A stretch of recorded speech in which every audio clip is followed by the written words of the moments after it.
تاکہ حضرت خدیجہ کو بھی معلوم ہو جائے کہ نماز کے لیے کس طرح پاک ہونا چاہیے۔ چنانچہ حضرت خدیجہ رضی اللہ تعالیٰ عنہ نے بھی آپ کو دیکھ کر اسی طرح وضو کیا۔ اس کے بعد آپ نے کھڑے ہو کر نماز پڑھی اور حضرت خدیجہ آپ کے پیچھے اسی طرح نماز پڑھ رہی تھی جس طرح رسول خدا صلی اللہ علیہ وسلم حضرت جبرائیل کے پیچھے نماز پڑھ رہے تھے۔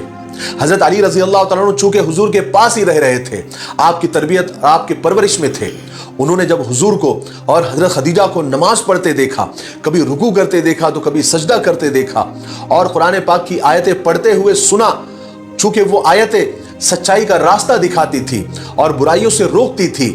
حضرت علی چونکہ ابھی لڑکپن میں ہی تھے، بچے ہی تھے، وہ تعجب سے حضور پاک صلی اللہ علیہ وسلم کو اور حضرت خدیجہ کو نماز پڑھتے دیکھتے تھے۔ حضرت علی رضی اللہ تعالیٰ چونکہ حضور سے بے حد محبت کرتے تھے، آپ جو کچھ فرماتے تھے اس کو سچے دل سے قبول فرماتے تھے اور اس بات پر بھی پورا بھروسہ کرتے تھے کہ آپ جو کچھ بولتے ہیں وہ صحیح بولتے ہیں اور آپ سب کا بھلا ہی چاہتے ہیں۔ لیکن حضرت علی رضی اللہ تعالیٰ نے اس سے پہلے حضور پاک صلی اللہ علیہ وسلم کو اتنی عاجزی، اتنی انکساری سے سجدہ کرتے نہیں دیکھا تھا، اور نہ ہی اتنا پاک اور نصیحتوں سے بھرا کلام پڑھتے دیکھا اور سنا تھا۔ چنانچہ حضرت علی رضی اللہ تعالیٰ سے رہا نہیں گیا، انہوں نے حضور سے اور حضرت خدیجہ سے پوچھ ہی لیا کہ یہ سب کیا ہے۔ حضور نے فرمایا، علی، یہ خدا تعالیٰ کا سچا دین ہے، اسی کی وجہ سے خدا اپنے پیغمبر اور رسولوں کو بھیجتا ہے۔ حضرت علی بڑے غور سے اور تعجب سے آپ کی باتیں سنتے۔ چونکہ حضرت علی کا یہ بچپن کا ہی دور تھا تو ان کو بڑی حیرانی ہوتی تھی، لیکن بچے ہونے کے باوجود حضرت علی رضی اللہ تعالیٰ عنہ حضور پاک صلی اللہ علیہ وسلم کو سب سے زیادہ نیک اور سچا اور امانت دار اور دیانت دار سمجھتے تھے۔ تو دوستوں، یہ تھا ہمارا ایکشن جو ہم نے دیکھا ہمارے پیارے آقا نبی پاک صلی اللہ تعالیٰ علیہ وسلم کی پوری زندگی پہ بننے والی اس ویڈیو سیریز کا یہ 16واں بھاگ ہم نے یہ دیکھا ہے۔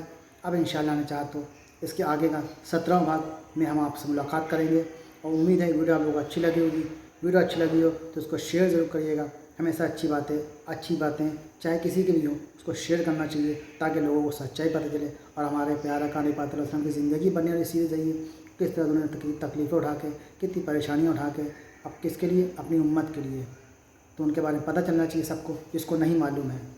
تو انشاءاللہ نے چاہا تو پھر ملیں گے نیکسٹ ویڈیو میں، تب تک کے لیے السلام علیکم ورحمۃ اللہ وبرکاتہ۔